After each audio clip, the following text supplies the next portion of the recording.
next phase of this conflict? Okay, so I haven't seen the actual national interest story before now, but I've heard these reports on social media, and I looked at them, and there's certainly a possibility they're true. Yeah, I don't see any better sources here in the national interest story either. Yeah, I have, it's possible, right? But it's also possible that this is pure disinformation for whatever purposes. I can't verify this. I have no evidence of this.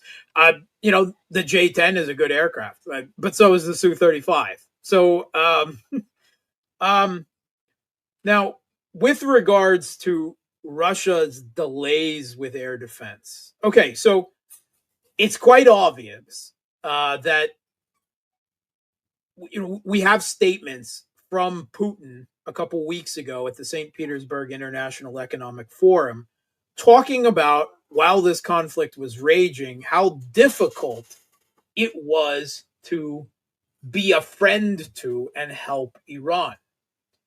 Because despite the strategic partnership that Iran and Russia agreed to last year, the new deepened, strengthened strategic partnership, which, by the way, the Iranian parliament only approved finally after Israel had begun their attacks. But it includes no defense clauses, right? At Iran's refusal, right?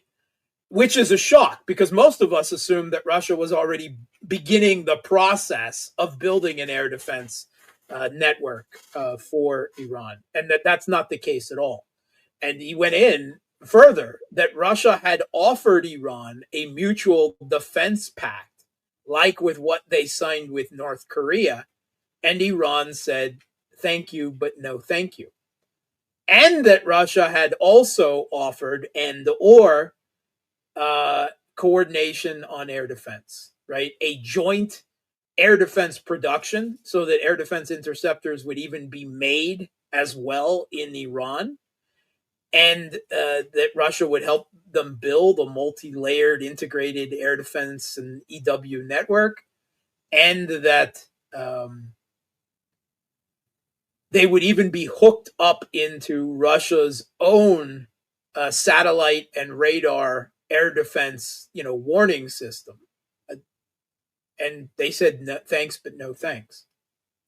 And apparently the reason for this, what we're being told, and I haven't seen it denied by the Iranians at all, is that this was because the Iranian government, again, supposedly, and it makes a degree of sense, Pezeshkian, right, the so-called reformist who ran on a campaign naive as F of placating and improving relations with the West, so that makes a certain amount of sense, that they believed that militarily aligning themselves with Russia, well, Russia was already in a proxy come direct war with the US and NATO in Ukraine, would ruin any chances of Iran improving relations with the West.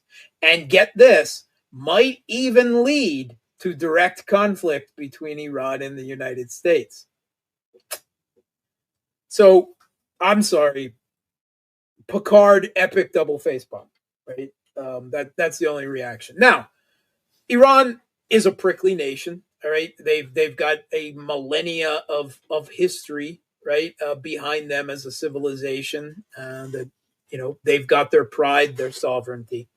And there's some bad history between Russia and Iran, whether that was the Romanov Empire and the Persian Empire, or even in World War II when the Soviet Union and Britain invaded Iran under fears that Iran would side with the Axis powers. And that was brief.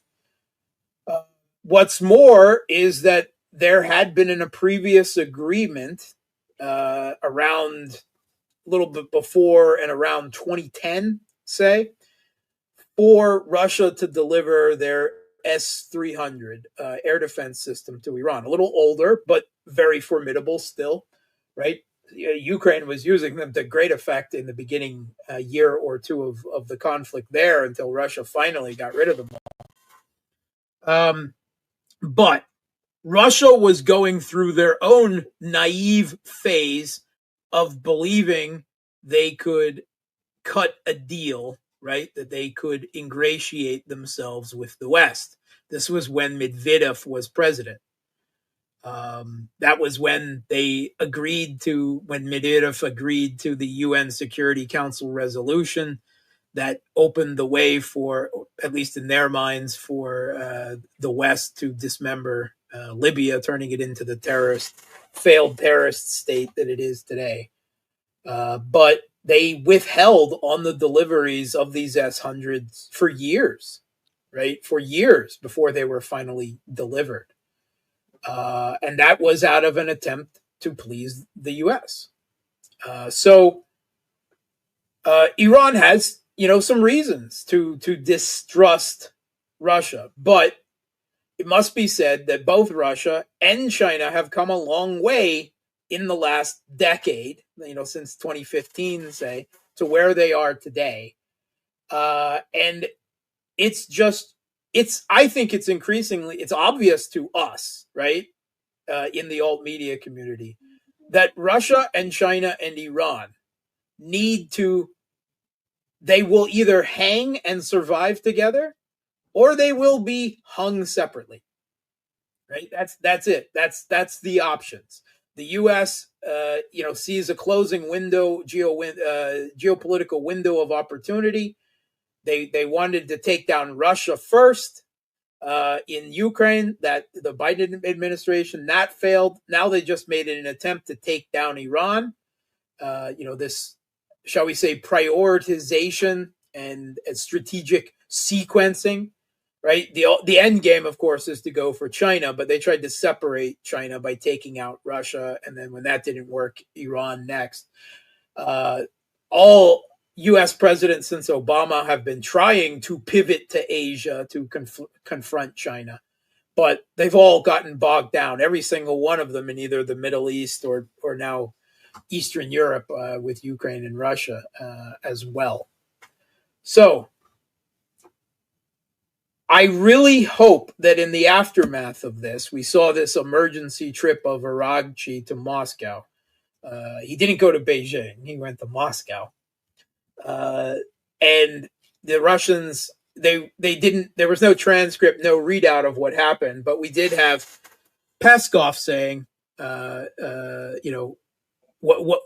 how can you help the Iranians? What will you do? And his response was, well, that depends on what they ask for, which seemed a fairly expansive. It wasn't quite, we'll give them whatever they want, but there are some people that are, interpreting that way. Maybe it was, we don't know. But I believe that the Russian government, after the last 5 years, last 10 years, understands that you can't cut deals with the West. You can go through motions, but you can't ever trust them. And hopefully Iran has reached that. But they also need to learn to trust Russia and China. I think that this will become easier if everything is presented as a tripartite, right? Everything is done together.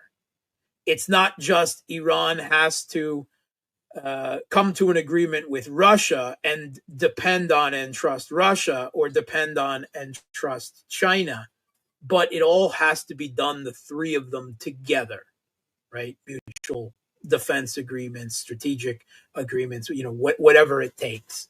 Because, again, they'll either hang together and survive to found the multipolar world order, or they won't. And we'll have another century of U.S.-led Western global hegemony. That's the game. That is it. And in every other country, North Korea, Syria's gone now. They're bit players on the scene for various, resources, capability, foundations of geopolitical strategy reasons or political will. It comes down to these three, and they're all quite clearly targeted as adversaries by the United States. And we had statements from Kellogg, former General Kellogg, who is Trump's really babysitter for the Kiev regime during already collapsed diplomatic talks on trying to close out the Ukraine conflict on U.S. terms. But Kellogg warned that there was a new geopolitical reality, and that's why the Trump administration was at least trying to consider, not obviously succeeding, but trying to adopt a more realist-based foreign policy viewpoint.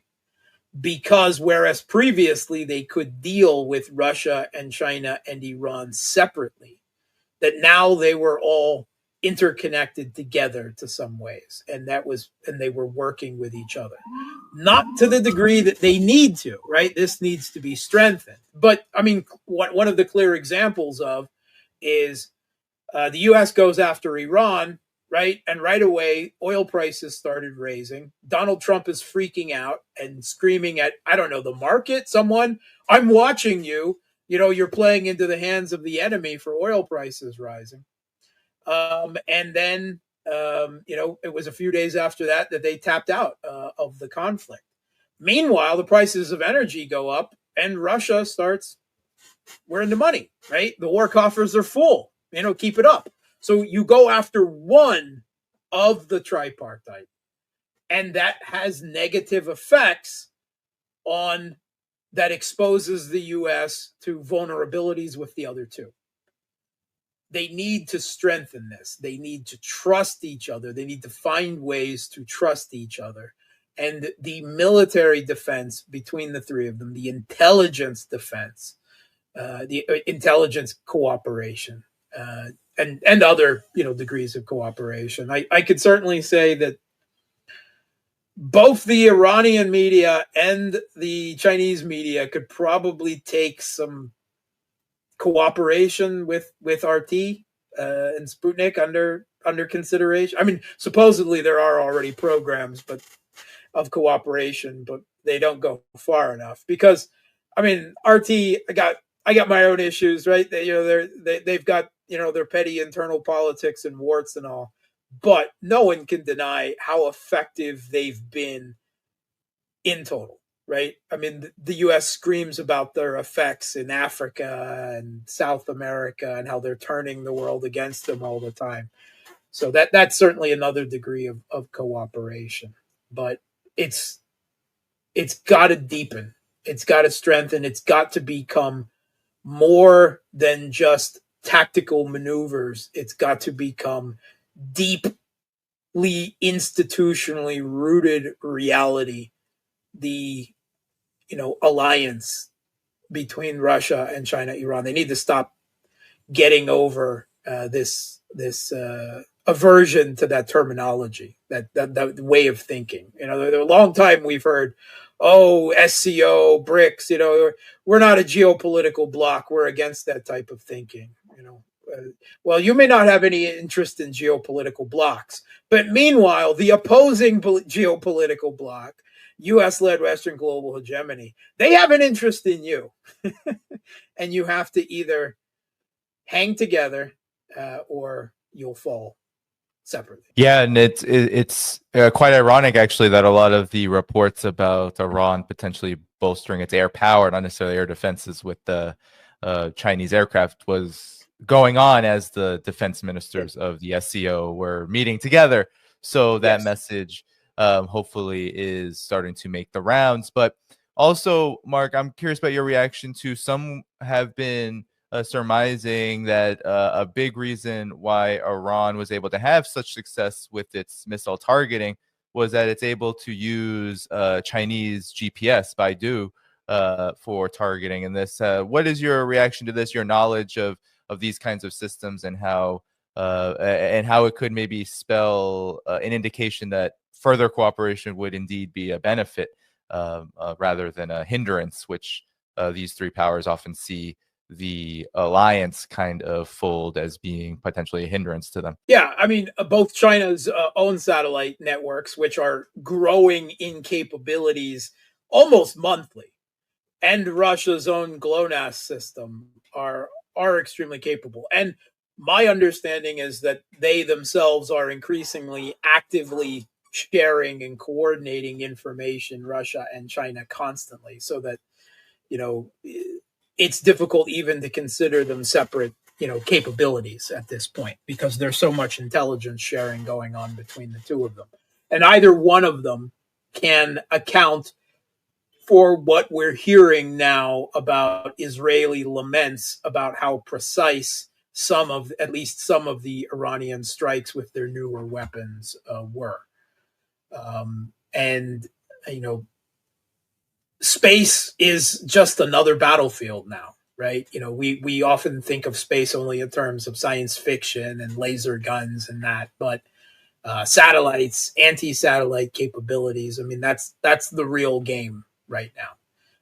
Not even so much, kinetic things, weapons, rods from gods, and that sort of things. It's all about satellites and anti-satellite weapons.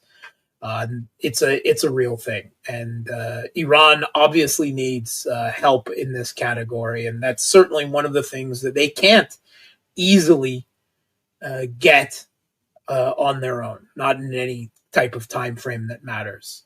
So we know during the conflict, during this 12-day war, as Trump is calling it, I think it more of as a skirmish, kicking the can down the road till the next outbreak of the conflict.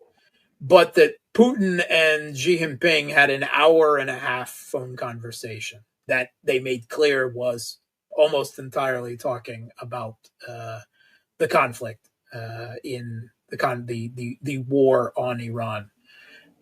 We don't know what they said. We don't know what they agreed to. We don't know what any type of division of duties and labor in assisting Iran might have come down, right? This talk now about the J-10, again, I consider it all rumors. Regardless, whether Iran took the J-10 or whether the Iran takes the Su-35, I don't care as long as they take one of them. But actually, I think they need to worry far more about air defense, right? As we're talking about, what that they're getting. They need to talk. They need more intelligence sharing. They need counterintelligence help from Russia and China. They need digital sovereignty, right? They need to get rid of all Western social media networks, or at least put them under much tighter observation and control. They need to get rid of any Western software, hardware in terms of computer systems in their government and military, something that Russia and China have already done to a great degree. They need real digital and electronic sovereignty. And that's something, again, that Russia and China can help them with, because they've only recently come through and struggled through that on their own. And Iran, needs to learn to take help on all of these categories. I would consider counterintelligence and air defense, the top priorities. But I would be surprised, to revisit your actual question, if they did not get satellite targeting data from either China or Russia. Can you run down the specifics of Iran's obligations under, I don't know about a defense pact, but maybe we're talking about strategic partnership. But they're wondering if support for the resistance, was Putin okay with this? I've never seen any reports on this, but your thoughts and analysis. Yeah, we don't know, because no text of the strategic partnership has ever been included. I know a lot of people are online saying, Iran only refused because they would have been forced to send troops to fight the Ukrainians or something, which is just absolutely nonsense, right? Even that did not happen with North Korea, right? Russia made no demands that North Korea send troops to fight in Kursk or anywhere else. The North Koreans eagerly volunteered for that because they wanted the combat experience. They wanted to prove their commitment to this. And I would say that it was probably more than it wasn't a necessity for Russia. They didn't need the manpower, and it might have even been potentially diplomatically and politically more problem than and Russia decided to do it anyway. but there was no demand. There was no commitment there. So I absolutely do not believe that that would have been demanded of Israel or of Iran either. With regards to what, could you toss that question up again? Oh, sure. There was something up there. So Support for the Mr. axis of considers a resistance. yeah. Okay. So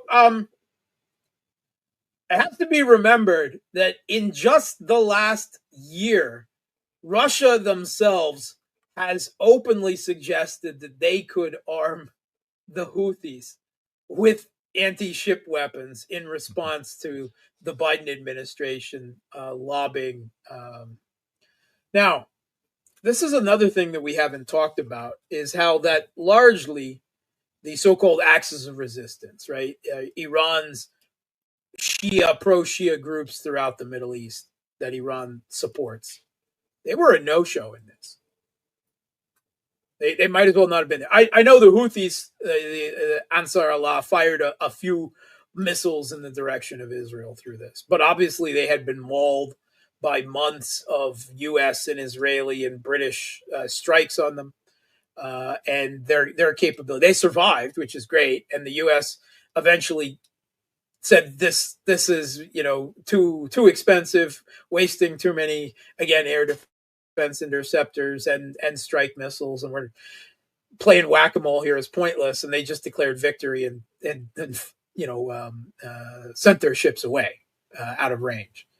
But that being said, I think it obvious that the Houthis' offensive capabilities took a beating during that, right? Which is still, a credit to them for enduring, assaults by the U.S. and Israel and not having it dent their sentiments, their morale, their capabilities, their societal cohesion, whatever, and they still made an attempt. But did you hear anything from Hezbollah during this? Did you hear? I mean, Hamas is just fighting for Gazan survival still. Right. I didn't hear anything from Kataib Hezbollah over the course of this. Maybe I heard one mortar fired somewhere in Iraq at direction of a U.S. base. This is because prior to this attack, and I'm sure it was intended this way, that Israel went after each one of the axis of resistance in turn. And if they didn't destroy them, they gave them a good beating that took them a long time to recover from. And I have to say that my impression is that under the President Pezeshkian, Iran did very little to lift a finger to help each one of them when Israel was going after them. So I don't think the question is Russia worried politically about Iran's support of the axis of resistance? I think a more pointed question is, what is the real level of the current Iranian government's support for their own axis of resistance? Iran, I think what we've seen, especially in this latest 12-day, hostilities, the war waged against them, was that Iran is fiercely sovereign. I mean, Pezeshkian and the top officials, people always criticize them, but even at the ranks, it seems like, of their military, they're like fiercely sovereign, like so fiercely sovereign, independent, that maybe some would criticize too sovereign, too independent, too averse to cooperating with, Russia. They really want to rely on indigenous capabilities. This was something that was almost like 10 toes down kind of statements coming out of Iran during this. So there's also this. There's also the how the approach is militarily, politically to these problems. It's absolutely understandable. Again, Iran has a millennia-long history of civilization, wanting to maintain their sovereignty and independence and relying on their own capabilities is, in a way, commendable. And at the same time has obviously been taken to a degree where it caused severe damage to Iran in a military confrontation with the West, and has obviously been taken too far. Their prickliness, their pride, their mistrust of others nearly led to a fatal conceit. And like I said, Russia and China and Iran, it's not just a problem with Iran, right? Russia, China, and Iran need to find a way to more fully trust and integrate with the others. Yes, that is going to mean a certain degree of sacrifice of sovereignty. That is true of any institution, whether we're talking BRICS plus to a very limited degree, the Shanghai Cooperation Organization also limited, but NATO. Look how much sovereignty European countries give up to the United States and NATO. At least there is a more level, a more even playing field between Russia and China and Iran than, say, between the United States and, I don't know, Belgium, for instance. So there is less of a degree of sovereignty. That is a trade-off, and of any type of military or broader political alliance. And again, if you want to die on the horse, the proud hill of sovereignty and independence to an extreme degree, that's fine. I mean, there is a commendable sentiment there, but I think strictly in pragmatic, realist, strategic terms, it has already been taken too far, and that the Iranian government needs to make a reassessment and find ways that they can cooperate to and integrate to a much higher degree with Russia and China. And again, Russia and China have they should be learning the same lessons from this. I think one, for the axis of resistance in particular, I feel like we've seen Iran take this posture over and over again, and we should be believing them when they say that they are not directly creating and sponsoring and essentially forming these organizations and resistance formations, that they are truly, they give support, but they have said over and over again that no, Ansar Allah, Hamas, whatever it is, they're relying a lot on their own indigenous capabilities, maybe. And so that, I think, is Hezbollah. It's always been the truth. And then that, I think, also speaks to how much can Iran really do to bolster them, but also that all of them kind of understand, and I think they've been understanding from the very beginning, that they are in a years-long, maybe decades-long war of attrition that is going to, who knows where it goes, but that is what they are essentially gambling on, maybe without any other choice in the matter. So first of all, in terms of proxies, I think, let's take Hezbollah. They quite obviously developed in response, in Lebanon to Israeli on their own. And yes, Iran gave them support, but Iran did not create Hezbollah to the same extent, if we're talking quote unquote proxies, that the U.S. created an anti-Russian putsch regime in Ukraine, right? If we want to make proxy comparisons there. I think that under the current government of Pezeshkian, and after joining BRICS Plus and the Shanghai Cooperation Organization, that the Iranian government has made the decision itself to draw a degree of political and military remove between themselves and the axis of resistance. I think they made that decision. We can talk about whether it's the right or the wrong decision, but I know that I've heard people making the argument from within Iranian academic and government sources. There is an ongoing conversation is, why are we sacrificing ourselves, our interests, making enemies, trying to save or even be a gadfly in the process of against the Israeli genocide of Palestinians, when all of the Arab countries in the Middle East aren't lifting a finger? And that I don't see as any degree of lack of sympathy or change, in ideological orientation from Iran, simply a more realist, pragmatic, and cold-blooded assessment. I've said it on my own channel. I'll say it here. It's a black pill that a lot of people don't want to hear. But the Palestinians are a doomed people. The Israelis are bent on genocide and ethnic cleansing and the forging of a greater Israel. The United States has been quietly complicit in this slow-moving policy for decades.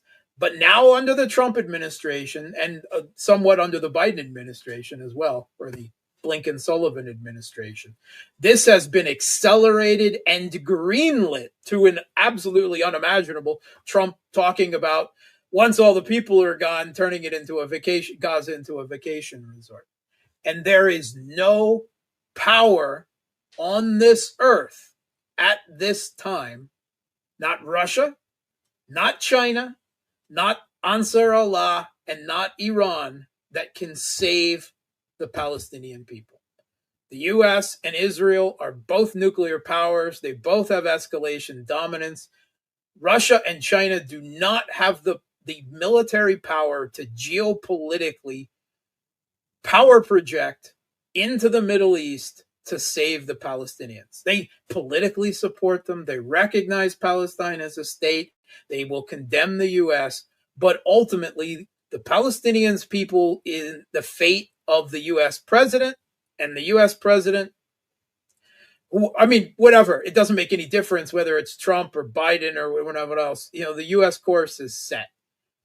The Palestinian people are going to end up being a nomadic people, much like, ironically, the Jews themselves once were. Not only will they not have a state, they will not have a homeland. And it seems inevitable at this point. It's happening before our eyes, and people don't want to recognize that fact yet.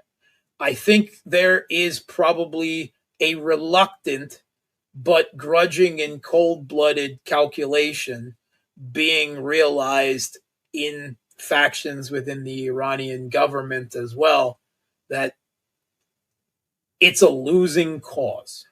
And if you want to fight a losing cause, I don't have a problem with that. I believe in fighting for lost causes.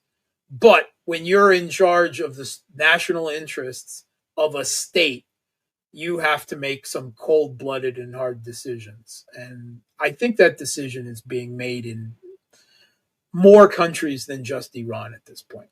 And again, that's a black pill that a lot of people don't want to eat. I can't imagine these debates are not had within Iran's political system, only because, you know, there are many, I would assume, in Iran, you know, and I think I fall on this, that, you know, Palestine is a key question. It's you know, it's about national liberation. You got to stand up for the people. It's an effort worth fighting for. It's one that might ideological argument. Yeah, it might not. Not a national interest argument. Right, exactly. It might be decades down the line, but a lot of people, even now a lot of people around the world, see this as an existential and a key question for a whole lot of things. But then there's, of course, as you said, Mark, there's how about the right now? How do we maneuver this right now? It's all very difficult. And I think the same goes with the Russia-China-Iran partnership too, because, you know, I think one of the things that I'm always watching out for is how deep can this partnership get before a crisis? Because it's difficult to just turn on anything during a crisis. It's, you know, military partnership, cooperation alliance. These things do not just speed up when a crisis happens. It is really key, I believe, that any kind of hesitancy on any of the sides be worked out, because eventually, I think all of them should be very well aware, the U.S., Israel, the U.S. and its vassals, whatever, they're not afraid to create a crisis in rapid fashion, regardless of whether it'll go well for them or not. Yeah, that's not whether even, it makes strategic sense or not. Yeah, no, we see two of them right now. We're in two of those crises, and right now, Russia and China and Iran have done